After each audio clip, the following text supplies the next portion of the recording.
Bonjour à tous, aujourd'hui je vais vous parler du syndrome du gisant.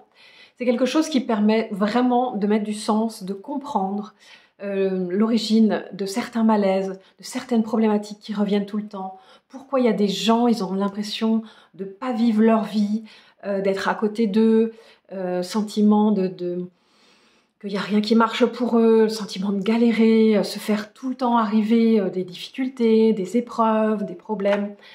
Le syndrome du gisant, c'est vraiment quelque chose qui m'a beaucoup éclairée personnellement dans ma vie quand je l'ai découvert il y a à peu près une quinzaine d'années, et également qui met beaucoup de sens pour les personnes voilà, qui le découvrent. Et dans cette vidéo, je voudrais vous apporter cet éclairage et vous apporter aussi un exemple personnel, parce que d'abord, voilà, ça permet de comprendre concrètement, d'une part, et d'autre part, quand je raconte ma vie, c'est pas uniquement pour raconter voilà, simplement des choses, c'est pour vous dire que ce n'est pas que du vent, ce n'est pas que de la connaissance, ce n'est pas que des belles paroles, ce sont vraiment des choses que j'expérimente. Et moi, ce que j'aime transmettre, c'est ce qui marche pour moi. J'apprends beaucoup de choses, je découvre beaucoup de choses, et ce que j'aime par-dessus tout, c'est expérimenter et découvrir qu'est-ce qui marche pour moi, qu'est-ce qui fonctionne, qu'est-ce qui fait dans tout ce que j'entends qui m'aide en fait à être au meilleur niveau de moi-même. Et c'est ça que je transmets et que j'aime transmettre. Alors aujourd'hui, par le biais de synchronicité, je vais vous parler du syndrome du gisant qui a été créé et découvert par Salomon Selam et qui va stipuler que les événements traumatiques d'une histoire familiale vont avoir des répercussions sur les descendants et sur des personnes qui vont arriver après, et qu'il y a des personnes, quand on découvre qu'elles ont le syndrome du gisant, eh bien, c'est un peu comme si elles étaient un enfant de remplacement. C'est un peu ce qu'on appelle aussi le syndrome du fantôme, le fantôme de l'histoire familiale. Ça veut dire quoi ? Parce que c'est peut-être des mots qui sont un petit peu impressionnants.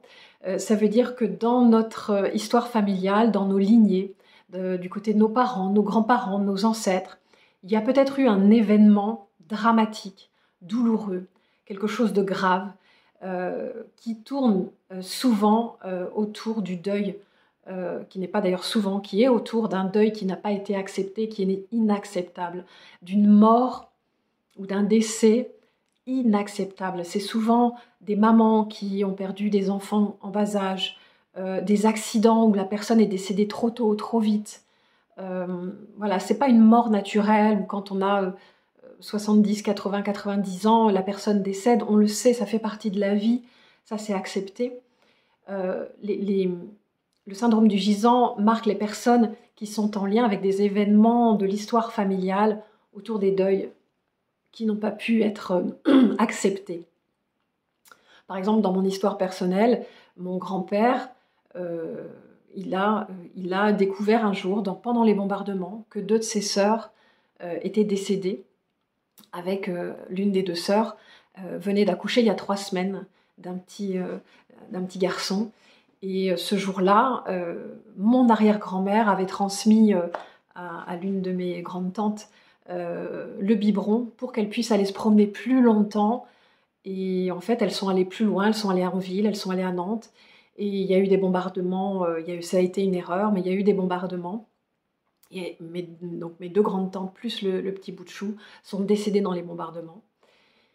Et ça, pour mon arrière-grand-mère, ça a été un drame, non seulement de perdre 2 de ses filles, de perdre son petit-fils, mais en plus, elle avait transmis le biberon. Donc elle se sentait probablement responsable. Je peux imaginer. Et ça, c'est quelque chose, j'ai longtemps été portée et hantée par la mort, par la peur de perdre mes enfants. Et j'ai compris, le jour où j'ai compris ça, et j'ai compris beaucoup de choses et ça m'a beaucoup libérée. Donc ça, c'est un exemple. Donc dans le syndrome du gisant, il y a vraiment le fait qu'il y a des événements qui ont été peut-être, qui ont été dramatiques au-dessus de vous, et peut-être si c'est quelque chose qui vous parle, eh bien, vous êtes en résonance. Il y a des façons de découvrir comment est-ce qu'on peut savoir ça. Je vais vous parler des dates parce que moi je suis numérologue, donc on travaille avec les dates de naissance. Et dans les dates de naissance, on va travailler avec des points. Il va y avoir le point de conception, le point de vie et le point de gisant. Donc ça, donc il y a 4 dates, hein, la date de naissance, la date de conception, le point de vie, la date du point de vie et la date du point de gisant. Ça, ce sont des éléments importants et on va les regarder autour de ces 4 dates, quelles sont voilà, en fonction de nos parents, des dates de naissance dans notre famille, de nos parents, de nos grands-parents, peut-être des événements importants. On va voir si on est en lien avec certaines personnes de notre histoire familiale par rapport à ces dates. Il y a d'autres critères, il y a plusieurs autres critères, je vous en parlerai peut-être dans d'autres vidéos, qui nous permettent de voir si on peut être éventuellement, de par ce biais-là, en lien avec l'histoire familiale, en lien avec un drame familial. Donc, dans le syndrome du gisant, on va aller regarder du côté du passé. On va aller regarder finalement en quoi dans mon histoire, je peux être en lien avec les mémoires familiales, les mémoires de ma famille que je porte. Bien souvent, les personnes le portent inconsciemment. Et quand on met de la conscience sur tout ça, eh bien, on vient se libérer et ça ouvre de grandes portes.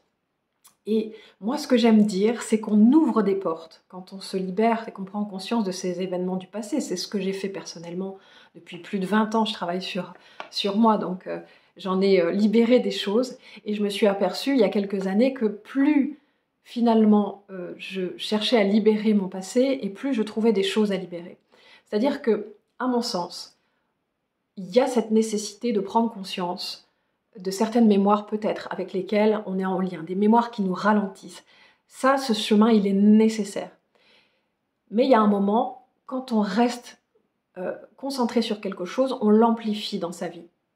C'est-à-dire que si je reste concentrée sur les mémoires, sur le familial, sur le passé, eh bien je vais l'amplifier dans ma vie. Je trouverai toujours des mémoires, je trouverai toujours voilà, quelque chose à libérer, quelque chose à nettoyer, quelque chose avec lequel je suis en lien. Et parce que ce sont des champs de fréquence. Et quand on se relie à un champ de fréquence, c'est illimité. C'est-à-dire que je peux même être amenée à libérer des mémoires de plusieurs générations au-dessus de moi. Je peux libérer des mémoires de vie antérieure. Dans ma façon de voir les choses, je suis plus à même d'accueillir sur mon chemin là où la vie, elle me guide. Et quand il y a peut-être une mémoire avec laquelle je suis en lien qui est prête à ce que je la libère, parce qu'il y a vraiment aussi des moments parfaits. Il faut savoir, ça c'est le temps kéros, hein, il y a le temps chronos linéaire, le passé, le présent, le futur, et puis il y a le temps kéros, le moment parfait. Et il faut savoir aussi accueillir le moment parfait. Et la vie, elle nous présente toujours les moments parfaits pour libérer les choses quand c'est l'heure, quand c'est le moment, avec le biais de synchronicité. C'est pour ça que je vais vous donner un exemple après personnel, qui ne me concerne pas personnellement, mais qui concerne voilà, une des personnes qui sont proches de moi. Donc, il y a Donc, ce sur quoi on se concentre s'amplifie. Donc, il y a cette nécessité de savoir accepter quand le chemin, il est mûr, il est prêt. C'est pour ça que je vous fais cette vidéo. Si ça se trouve, ça va venir pour vous comme une synchronicité. Peut-être ça va vous éclairer des choses. Et puis, j'ai la conviction, la certitude, puisque je l'expérimente, qu'il faut aussi et qu'il est nécessaire, c'est même pas nécessaire, c'est vraiment de se relier dans son cœur et de faire alliance avec les plans invisibles, avec les mondes subtils de lumière qui nous guident, qui nous accompagnent, justement quand on peut avoir des problématiques comme ça, reliées à nos ancêtres, reliées au passé. Alors, le syndrome du gisant, revenons à ce syndrome du gisant. Il va y avoir 4 dates. Il va y avoir votre date de naissance, à laquelle vous rajoutez 3 mois, c'est votre date de conception. À laquelle vous rajoutez 3 mois, c'est votre point de vie. Et auquel vous rajoutez 3 mois, c'est votre point de gisant. Ces 4 dates-là, ce n'est pas en lien avec l'année, ce n'est pas en lien avec 2024, ce n'est pas en lien avec votre date de naissance. C'est juste la date anniversaire. Par exemple, si vous êtes du 1er janvier, eh bien, votre point de conception, il est au 1er mars. Je vais faire les calculs en même temps. Non, 1er février, 1er mars, il est le 1er avril. Votre point de vie, il sera au 1er juillet, ben oui. Et puis, votre point de gisant, il sera au 1er octobre. Voilà. Si vous êtes du 1er janvier, ça fait 1er avril, 1er juillet, 1er octobre. Voilà. Alors, dans ces dates, je vous explique tout ça en même temps. Je vais vous donner un exemple. Je vais vous raconter un petit peu, comme je vous disais, un petit peu ma vie, mais c'est pour que vous puissiez bien comprendre ce que je veux vous expliquer, vous faire passer comme message et aussi vous faire passer comme énergie. Je vais vous parler de ma fille. Je vais vous parler d'une de mes filles, parce que moi j'ai 5 enfants. Et le fait que je fais des vidéos, je fais des textes, je fais des messages, et j'explique aux gens que la vie elle est merveilleuse, que la vie elle prend soin de nous à chaque instant, qu'on est venu pour vivre ce qu'il y a de plus beau. Et je peux comprendre qu'il y a des personnes pour qui c'est difficile d'entendre ça parce qu'on est dans la souffrance. Et j'ai expliqué il n'y a pas longtemps sur un des posts que j'ai fait sur mon site internet et aussi sur la page Facebook, j'ai expliqué pourquoi je me sens légitime à vous parler de tout ça. Parce que je ne vais pas en reparler dans cette vidéo, mais je sais d'où je viens. Et il y a un psy un jour qui m'a dit que je revenais de loin. Et voilà, je me sens vraiment légitime à vous dire qu'on est venu vivre ce qu'il y a de plus beau.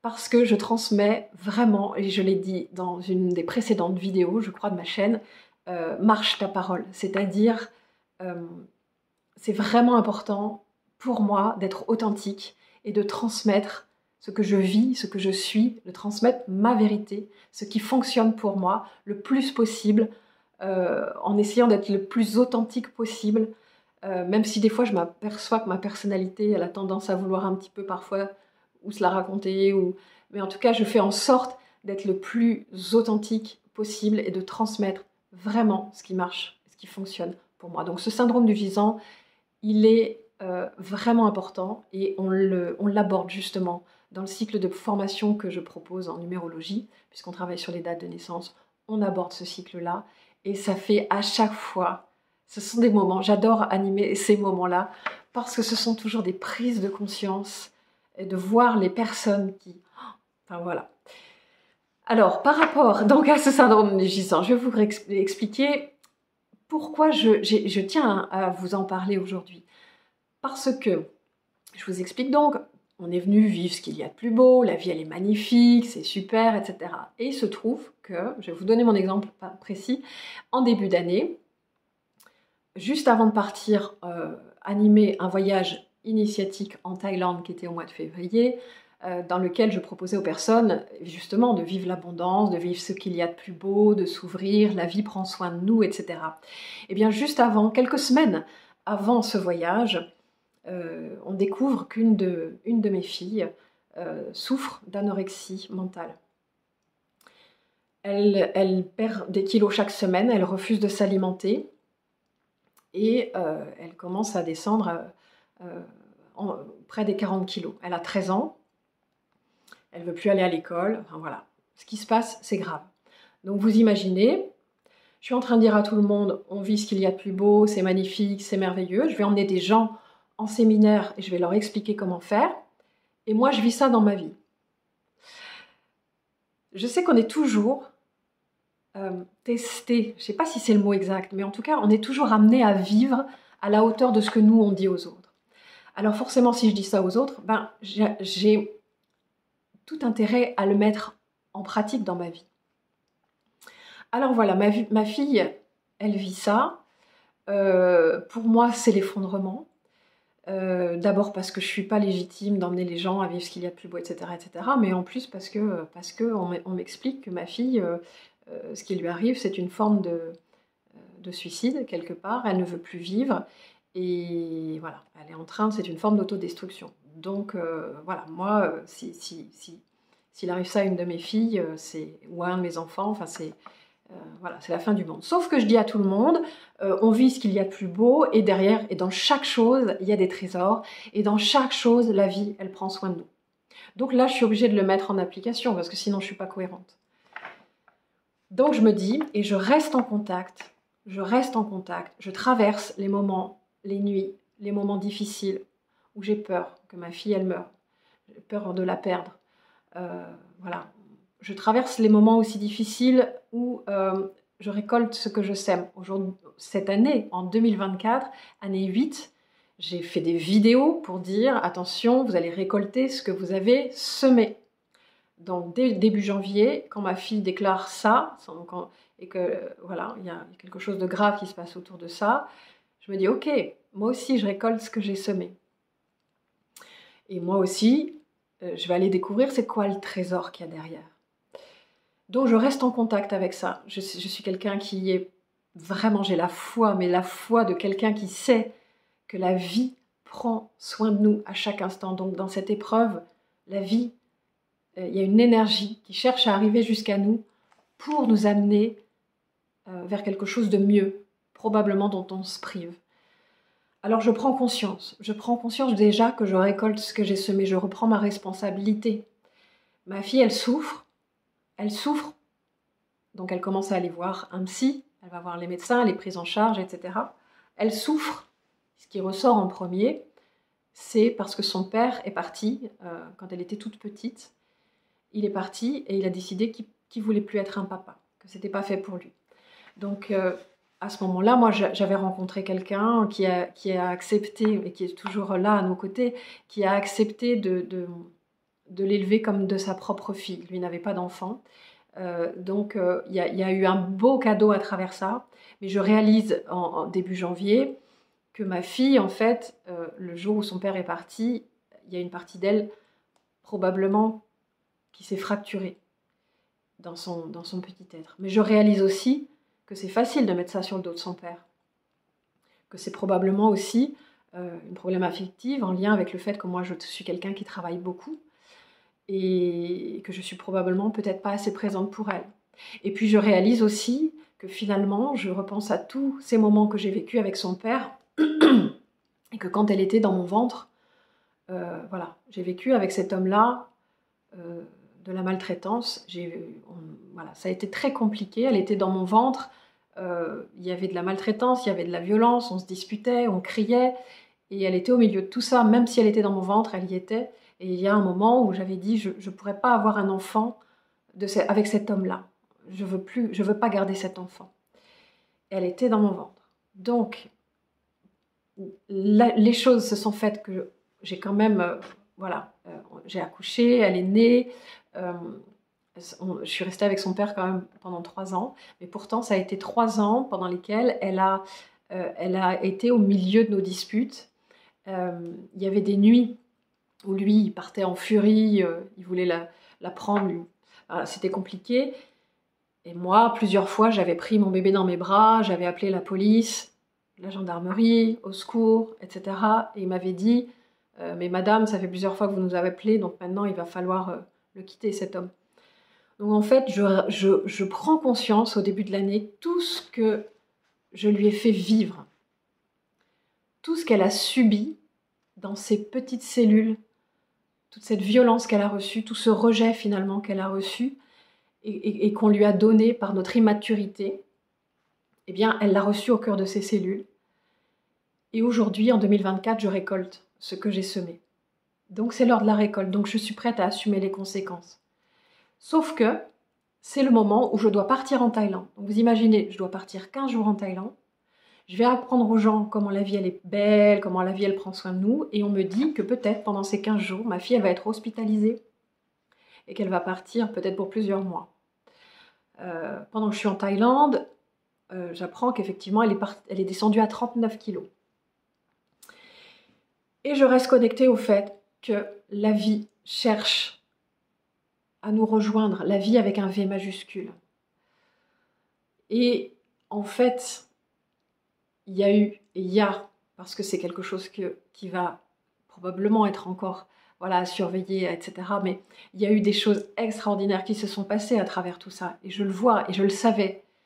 Mais je le prends encore plus conscience aujourd'hui de la beauté de tout ce que ces quelques semaines intenses ont pu nous apporter. C'est-à-dire que grâce à ça, ma fille qui pouvait avoir un comportement qui n'était pas facile à vivre, eh bien, qui pouvait se mettre en opposition avec ses frères et sœurs, qui pouvait se mettre en opposition avec nous. C'était, voilà, elle avait tendance à répondre, etc. Donc en fait, il y avait eu, c'est une problématique de rejet. Finalement, elle se rejetait, elle se faisait rejeter. Elle était tellement persuadée, depuis qu'elle est dans mon ventre, que finalement, elle avait reçu une information dans ses cellules de rejet, on ne veut pas de moi, que finalement, elle continuait à créer ça dans sa vie, à tourner autour de ça, et à se faire rejeter. Et elle créait et elle générait ces attitudes pour se faire rejeter. Et quelque part, c'était une forme de cercle vicieux parce qu'on n'arrivait pas. Nous, en fait, c'était tellement puissant que ça nous faisait sortir de nous, voilà, il y avait des conflits à la maison. Et en même temps, eh bien, elle continuait à générer des attitudes auprès de ses frères et sœurs, de ses proches, etc., où elle se faisait rejeter. Donc cette problématique-là, elle s'amplifiait tellement que... pour elle, il y a un moment, elle a déclenché ça. C'était une façon d'attirer l'attention et de remettre finalement dans le bon sens. Je vous parlerai peut-être de l'inversion, mais voilà, elle a inversé quelque part. Ça a été sa façon à elle d'inverser les choses parce que sinon on était pris dans un cercle vicieux dont personne n'arrivait à sortir. Et en fait, grâce à ça, eh bien, on s'est tous retrouvés autour d'elle. Ses frères et sœurs ont été beaucoup plus attentionnés, beaucoup plus à l'écoute, beaucoup plus patients, beaucoup plus ouverts, beaucoup plus présents, y compris moi, y compris en fait tout le monde. On prenait des nouvelles d'elle. Moi, je me suis arrangée pour effectivement moins travailler, pour être plus présente, pour l'accompagner, pour ses rendez-vous, etc. J'ai pris conscience de plein de choses à travers tout ça. Tout ce qu'elle nous demandait, qu'elle nous disait qu'on n'entendait pas jusque-là, eh bien, on en a pris considération. Elle avait une problématique aussi scolaire. L'école, c'était compliqué pour elle. Et bien, grâce à ça, on a pu réduire le temps à l'école. Elle est plus souvent avec nous. Et en fait, il y a eu plein de choses qui ont été mises en place, qui ont été à son service, mais finalement à notre service. Ça a ramené une harmonie autour d'elle. Et une prise de conscience de ma part, de l'importance de passer du temps aussi avec mes enfants. Voilà, ça a été d'une grande, grande, grande richesse, tout ça. Et alors, pourquoi je vous parle du syndrome du gisant? Parce qu'il y a un soir, il y a quelques semaines, eh bien, je réalise soudainement, parce que je ne suis plus en contact avec son père depuis quelques années, et je réalise soudainement, mais bon sang, je ne sais plus pourquoi on parle de ça avec mon compagnon, de son grand-père, donc du père de son père, à ma fille, et je me dis, mais bon sang, cet homme-là, il l'avait connu, je me souviens de moments, et puis je me dis, tiens, c'est vrai qu'il n'était pas en très bonne santé, je ne sais pas, j'ai l'intuition d'aller regarder sur Internet s'il n'était pas décédé. Et voilà, je découvre effectivement son avis de décès. Il est décédé il y a 7 ans. Et en fait, je découvre qu'il est décédé le jour même du point de gisant de ma fille. Le jour même, par rapport à sa date de naissance. Et là, je prends conscience, voilà, je me dis, bon sang, mais c'est vrai que, parce que dans son thème en numérologie, à ma fille, j'ai observé qu'elle avait effectivement, elle venait réparer du côté de la lignée des hommes et du côté du père. Donc, quand on vient réparer, on va dans un premier temps répéter la souffrance familiale jusqu'à temps de prendre conscience pour la libérer, cette souffrance. Et pour prendre conscience que si je suis porteur de la mémoire, j'ai aussi l'antidote. C'est pas quelque chose de négatif, j'ai une mémoire, j'ai pas de chance. J'ai une mémoire parce que j'ai la capacité de réparer, de guérir, de libérer cette mémoire. Donc ça, je l'ai vu dans le thème de ma fille, effectivement, parce qu'on travaille beaucoup sur les mémoires dans la formation de base. Et puis, j'ai vu aussi, parce que à l'époque, avec son père, quand j'étais encore avec son père, j'avais déjà commencé toutes mes formations en numérologie, et je savais aussi, il le savait, qu'il y avait une mémoire aussi par rapport à son propre père. Lui, effectivement, il avait été éloigné de son père quand il était tout petit. Enfin, il y a toute une histoire. Et donc lui répétait l'histoire. Son père n'avait pas pu être présent pour lui. Et ça se voyait dans la maison, dans la relation avec son père, qu'il avait cette mémoire. Et il réitérait, parce qu'il n'a pas réussi probablement à libérer cette problématique-là, il a réitéré la problématique avec sa propre fille. Et ma fille, bing, elle vient, elle réparer tout ça. Donc je prends conscience qu'elle est en lien avec la lignée du père et des hommes dans son histoire, et donc de son grand-père. Et son grand-père, il décède le jour qui est sur le point précis, gisant, de ma fille. Alors là, waouh, je me dis, ah ok, ça fait du sens, etc., etc. Elle est en lien avec ça. Vous imaginez ce qui se passe à l'intérieur de moi. Ok. Et le jour où je prends conscience de ça, je me dis, bon, c'est vrai qu'elle n'a pas connu son grand-père. En tout cas, lui, il l'avait rencontré et il aimait beaucoup. Il avait dit, c'est ma petite fille chérie. Mais en même temps, elle était toute petite, elle était bébé, elle avait quelques mois, donc elle s'en souvient pas. Mais je me dis que quand même, lui donner l'information, ça peut peut-être la perturber, surtout qu'elle est fragilisée. Donc ça, c'était à mon retour de Thaïlande. Et ça, c'était un soir, je prends conscience de ça. Waouh! Et elle n'était pas loin de nous, je lui dis maintenant, je lui dis pas, j'hésitais. Et puis je le sens pas, je me dis bon, je vais laisser passer, parce qu'il y a toujours un moment parfait pour expliquer, pour dire les choses. Donc je vais laisser passer, quand ce sera le moment, ce sera le moment. Donc ce soir-là, on passe une soirée sympa, on se regarde un film à la télé, tous ensemble et tout, des moments que j'aime. Et la nuit passe, le lendemain, le moment parfait arrive, plutôt que prévu. Il n'y avait personne à la maison, ma fille elle est seule sur le canapé, je m'assois à côté d'elle, tu fais quoi ma chérie, etc. Et là je sens le moment parfait. Et je me dis bon, je vais lui dire, c'est maintenant. Donc je lui explique, voilà, que j'ai découvert que son grand-père était décédé, etc., etc. Et que, en fait, je me suis dit, je vais lui expliquer les choses comme moi je les conçois, comme je les transmets dans les formations, parce que c'est les informations que j'ai, ça aide les gens. Alors je me suis dit, ça va peut-être l'aider. Donc je lui fais prendre conscience que la vie de cet homme peut-être repose un peu sur ses épaules, que la lignée des hommes du côté de son père, c'est peut-être quelque chose de... voilà, je lui explique avec mes mots à moi et le plus simplement possible pour lui transmettre l'énergie, pour la remettre en contact avec sa vie, avec son point de vie, avec son énergie peut-être, parce que c'est elle qui peut choisir aussi de s'en sortir et de guérir. Et j'en suis persuadée. Je lui transmets ça et je lui explique que son grand-père est décédé sur son point de gisant. Et je lui dis, bah, tu vois, il y a plusieurs points, etc., etc. Et alors, elle me dit, c'est quoi, machin, tout ça, on calcule. Et donc, le point de conception. Et là, le point de vie, je lui dis, bah, ok, ensuite, c'est à 6 mois par rapport, et hop. Et je lui dis, bah, par exemple, ton point de vie, toi, c'est le 5 mars. Et en fait, au moment où je lui dis ça, mais je lui dis, mais c'est aujourd'hui. Rien que d'en parler, je trouve ça énorme. En fait, au moment où je lui dis ça, j'avais pas réalisé, j'avais juste pris conscience que c'était le point de gisant, parce que c'était l'information lourde. Et je prends conscience qu'au moment où je dépose ça à ma fille, c'est le jour de son point de vie, c'est la date annuelle de son point de vie, le jour exact, pas la veille. La veille, j'avais hésité à lui dire, ça aurait pu être un autre moment, c'est le jour même de son point de vie. Là, j'ai été moi-même scotchée. Il y a des choses comme ça. Hein. Et alors elle me dit, bah alors, s'il est sur mon point de gisant et que je porte sa mémoire et que là tu me dis ça, c'est le point de vie, qu'est-ce que j'ai à comprendre? Et je lui dis, bah écoute, jusque-là, tu avais été peut-être probablement en contact avec une mémoire de son côté. Et pour moi, si on en parle le jour même de ton point de vie, ça veut dire que ton grand-père, de là où il est, il t'aide. De là où il est, il t'aide à réparer.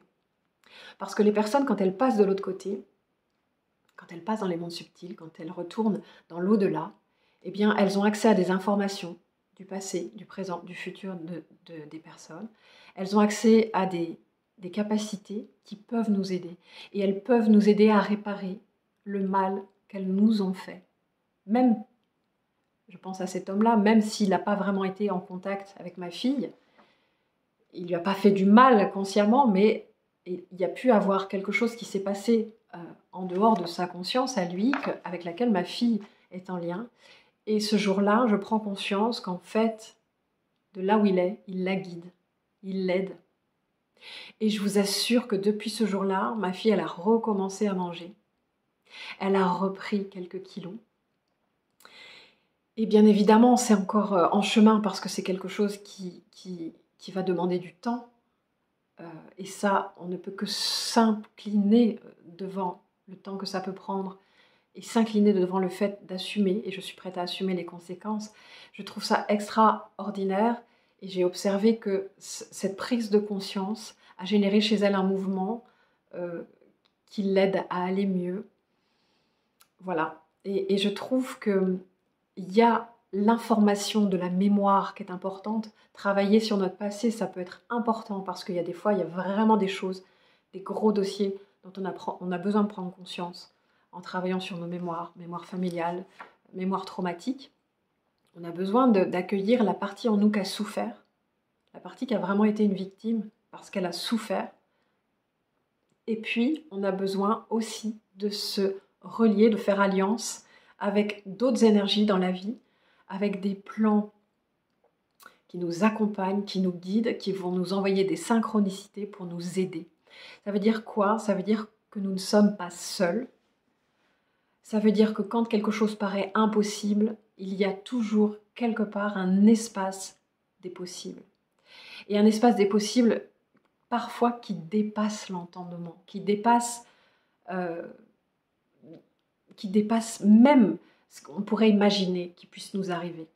Et c'est pour ça que moi, j'aime accompagner les personnes vers ça, parce que même mentalement, si on voulait imaginer plein de choses, on ne pourrait même pas imaginer ce qui se passe quand on fait alliance dans nos guérisons avec d'autres plans.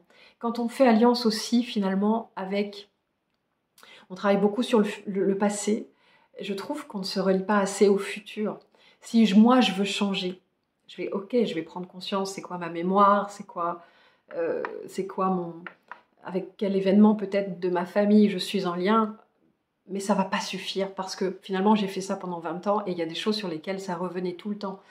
Et j'ai pris conscience vraiment il y a quelques temps que la puissance de se relier à son futur, parce qu'on ne peut pas changer profondément, j'ai changé beaucoup de choses dans ma vie, j'ai amélioré beaucoup de choses dans ma vie, mais il y a des dossiers en profondeur, comme j'appelle ça. Il y a vraiment les dossiers de profondeur.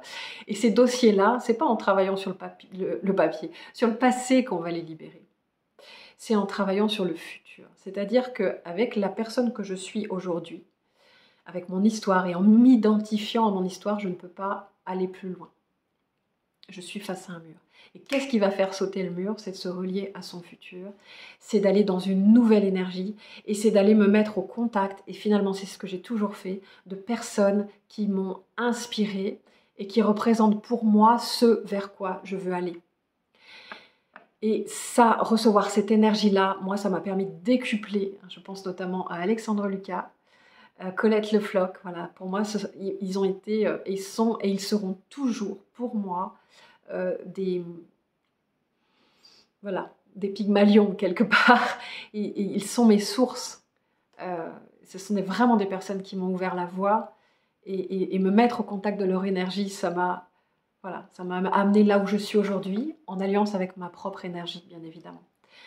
Donc, je ne peux que vous inviter, certes, à faire ce travail, peut-être à faire vos prises de conscience avec les dates, et en même temps à lier toutes ces prises de conscience à des synchronicités, à des énergies du futur, à des énergies qui vont vous aider. Mettez-vous en contact avec des personnes qui ont une vision positive, parce que les énergies positives, c'est hyper important. C'est-à-dire que ce sont des champs de fréquence. Et moi, je suis toujours stupéfaite de constater, parce qu'ici en Brocéliande, on est quand même un village d'irréductibles gaulois, j'aime bien le dire. Il y a beaucoup de personnes qui sont spirituelles, qui ont cette ouverture de conscience, etc. Et voilà, on baigne là-dedans. Moi, je baigne au quotidien de toute façon, je ne pourrais pas faire autrement, avec des personnes qui partagent les mêmes visions que j'ai de la vie. Et pourtant, quand je me retrouve dans certains groupes, dans certaines peut-être communautés, où voilà, à certains moments, ce sont des personnes qui vont être amenées à critiquer les autres, qui vont être amenées à critiquer le gouvernement, qui vont être amenées à critiquer, à se plaindre, à critiquer l'agriculteur, oui, qui met des pesticides dans son champ. Je pense que quand on est dans une démarche d'éveil de conscience, on sait qu'on crée sa réalité, on sait qu'on est dans des lois d'attraction, on connaît l'effet miroir, ces gens-là, ils connaissent ça par cœur, et pourtant, ils continuent à critiquer les autres, ils continuent à se projeter comme si la réalité, ils la subissaient, et qu'il fallait que l'agriculteur il change, ou que le voisin il change, ou qu'un tel il change pour qu'eux ils aillent mieux. Moi, ça me surprend toujours. Des personnes qui ont fait des tas de formations, qui ont des tas de connaissances. Les gens me disent, même en consultation, quand je faisais les consultations, les gens me disaient, mais moi je connais ça par cœur. Bah alors, pourquoi tu tournes encore en rond? Pourquoi? Qu'est-ce qui fait que tu as cette connaissance et que tu continues à galérer dans ta vie? Qu'est-ce que tu mets pas en application? Donc voilà, c'est quelque chose qui est fort chez moi. Moi, je suis toujours décidée, déterminée. Si je sais, si j'ai une connaissance, si je sais qu'il existe une possibilité de me guérir, une possibilité de me relier à l'abondance, une possibilité de créer tout ce dont j'ai besoin, si je sais, parce que je le sais, qu'on n'est pas séparé de la matière quelque part, que c'est une illusion, et que l'on ne manque pas des choses, parce que quand on se relie à son pouvoir créateur, on crée tout ce dont on a besoin. Comment ça se fait que moi, je peux encore expérimenter le manque, la limitation? Donc il y a des choses comme ça que je n'accepte pas, que je ne laisse pas ma personnalité limitante me faire croire. Je suis déterminée à aller au fond des choses et à me dire, je sais que c'est possible, donc j'y vais. Et c'est ce que je fais. Et c'est ce que j'accompagne les autres à faire. Alors moi, j'ai transmis tout ça dans mes programmes de formation à la numérologie. Il y a des niveaux quelque part à respecter, il y a des étapes dans la vie à respecter, parce que si la vie elle est parfaite, il y a parfois des mécanismes qui ne sont pas prêts à lâcher comme ça tout de suite en 2 jours. Il faut savoir accepter, c'est l'humilité d'accepter le temps, d'accepter les étapes. Et dans les formations que j'ai construites, j'ai construit ça par étapes pour que les personnes elles puissent non seulement comprendre l'histoire de leur famille peut-être, des mémoires, est-ce qu'elles sont en lien avec une mémoire familiale dans leur thème? Est-ce qu'il y a des dates comme ça qui expliquent des choses? Quels sont également leurs potentiels? Pourquoi elles sont faites? En fait, il y a des étapes. Voilà, paf, paf, paf, paf. Il y a des niveaux. Et sous le prisme de la numérologie, il y a un vrai travail miraculeux déjà qui peut s'effectuer de prise de conscience, de connaissance de soi et de libération. Vous n'avez qu'à aller voir les témoignages sur mon site. Ils en disent plus long que tout ce que moi je peux en dire. Et puis après, il y a des niveaux plus avancés où j'emmène les personnes qui ont vraiment, vraiment envie d'aller très loin dans leur vie et qui se sentent concernées aussi pour apporter leur énergie dans le monde. Parce que ce monde a besoin, dans l'inconscient collectif, qu'on amène des énergies positives, des énergies lumineuses, des énergies d'amour, des énergies du « c'est possible ». C'est possible de vivre ce qu'il y a de plus beau, c'est possible de créer une belle réalité, c'est possible de réaliser ses rêves, et c'est possible de traverser des choses difficiles tout en restant connecté à sa force intérieure, à sa force d'amour, de lumière, et d'avoir les énergies, les ressources pour traverser tout ça. Voilà, moi c'est ce que j'aime faire. Alors si vous avez envie de nous rejoindre, de rejoindre cette belle communauté de la numérologie de la métamorphose, eh bien, soyez les bienvenus. Il y a des groupes qui commencent prochainement, 4 groupes cette année, après le mois entre avril et le mois de juillet. Il va y avoir un groupe à Brocéliande, il va y avoir un groupe dans le sud de la France, à Narbonne, et 2 groupes en ligne, un les week-ends et un tous les lundis. Et tous ces groupes-là sont espacés jusqu'à la fin de l'année, jusqu'au mois de décembre. Donc si vous avez envie d'en faire partie, si vous avez envie d'être accompagné toutes les semaines avec des webinaires, avec des coachings, de rejoindre un groupe où vous pourrez poser toutes vos questions, vous serez accompagné de A à Z, jusqu'à même si vous le souhaitez, créer votre activité professionnelle de numérologue, et on vous donne même les techniques pour réussir à en vivre, parce qu'il y a une croyance dans l'inconscient collectif comme quoi on ne peut pas vivre d'un métier, peut-être de thérapeute ou de numérologue ou de ces choses-là. Ce sont des loisirs, on s'amuse bien, mais c'est pas un vrai métier, etc. C'est tellement ancré ça dans l'inconscient collectif que les gens ils sont pris par ça, et bien souvent ils végètent, mais ils n'arrivent pas à aller plus loin. Et ben nous, on accompagne en plus pour aller plus loin parce que j'ai découvert les clés, je sais comment faire, j'ai passé des années, mais j'ai réussi. Et aujourd'hui, je transmets tout ça. Aujourd'hui, je transmets des raccourcis, je transmets des astuces, je transmets, voilà, tout ce que je sais et tout ce qui fonctionne. Donc si vous nous rejoignez, vous serez entre de bonnes mains et ce sera avec grand plaisir de vous accompagner. À très bientôt pour une prochaine vidéo.